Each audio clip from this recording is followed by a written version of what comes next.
I was inspired by a Pinterest post that said there are things in your life that are energy chargers and others are energy drainers. Instantly, this post resonated with me, and I for once questioned myself on why was I always feeling tired or unmotivated and kept procrastinating everything in my life. For the longest time, approximately 3 years, I blamed myself and I thought, Ines, you really are so lazy. This is why other artists are so successful whilst all you do is binge Netflix series. But once I saw that post, I asked myself, am I lazy or am I just tired? But tired of what? I thought. Yes, I go to work from 9 to 5, but that shouldn't really count as a reason to be exhausted, especially since all I do for the rest of the day is watch videos. I mean, my grandma had 2 jobs and 4 children by the time she was my age. But then they got deeper into it, and I realized just why I have been feeling so tired, and you might too. You see, energy drainers are melted into our everyday lives in more ways than we realize. Some of these things we do even as soon as we wake up. We look at our phone screens and the blue light tires our eyes. A perfectly curated algorithm keeps us scrolling for longer than we intended. I've recently started being more mindful about my actions when it comes to electronics and social media. And I noticed that I always leave a scrolling session feeling a little worse about myself. This constant and unconscious exposure to comparison and the outside world demands a lot of emotional strength. Not to talk about how much they demand we look at the outside world. Not just our close friends, but that amazing 15-year-old artist from across the planet who is already more successful than you are at 26. But what if, instead of looking outside, I look inwards? After almost 1.5 years of therapy, I've decided that the single best way to lead a happy life is literally to mind my own business. And it is true when they say comparison is the thief of joy. But so are screens, and so are clutter. My therapist instructed me to look inside and see what's missing. What brings me joy? What inspires me? And guess what? Since I've started looking inwards and respecting my body's wants and limits, I haven't felt as exhausted, and I am not procrastinating, not as nearly as much as I used to.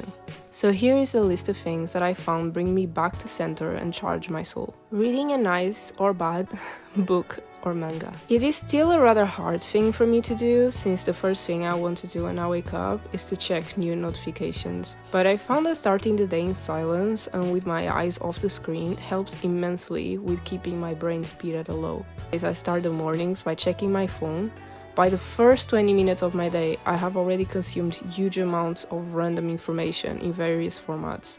I've been stimulated by various sounds and colors and had to process all that right after waking up. As an anxious person, this sets me off to have a fast-paced rhythm that lasts throughout the day and is truly hard to offset once it's in motion. When I read, I can focus in one stream of information at a time, and the silence around me helps keep anxiety at bay, and calm tends to linger throughout the whole day too. Meditating, doing yoga with Itomi and Adrian. Yoga and meditation are the one thing that helps my anxiety the most. Ever since I've discovered it, it has become a true refuge for me. It really can be a challenge to stop the stream of things I have to do to sit in stillness and meditate. But every time I do it, I always feel glad I did it. I love the calmness and peace that yoga sessions bring me. For just 15 minutes, I can feel like everything around me is okay, and I finally can dip my toes in what feels like being safe and being enough. When you forget about the whole world and all your focus is on you in that specific moment, you can truly realize how whole and enough you are. In that moment, there is no expectations from the outside world, and it is okay to just sit and do nothing. And I love feeling accepted and praised by just existing. The most magical things I found about yoga and meditation is how it calms my mind just enough to allow me to think clearly, which allows me to declutter my thoughts that are so often blown up out of proportion and entangled together. Doing my own gel nails for 3 hours straight, listening to podcasts. Doing my own gel nails has become one of my favorite self-care rituals. It's hard to explain, but those 3 hours usually takes me to finish a manicure are so precious to me because they allow me to hang out with myself. I find that making my own nails improves my confidence a lot because I can express my creativity whilst learning a new skill. I can see myself getting better and better at it every time I do it, and I am reminded and feel proud of my natural knack for creative tasks that I sometimes take for granted. Watching 𝙎𝙤𝙘𝙞𝙖 and Valerie's videos. Sometimes I feel like I consume everything I'm served, digitally speaking, but my belly is perpetually empty.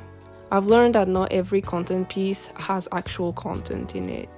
Some series, some videos or podcasts are just like those chip bags, 50% air. I have been trying to be more mindful of the information I consume and been trying to consume information that actually nourishes me and inspires me. Two creators that always make me feel better about myself and inspire me to live a better life and listen to my soul are 𝙎𝙤𝙘𝙞𝙖 and Valerie Lynn.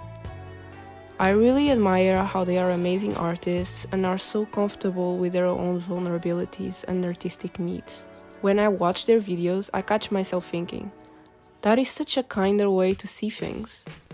Oh, I thought this meant I was weak and spoiled, but they are so mature and vulnerable and still feel the same way as me. Maybe I should be kinder with myself. Cleaning.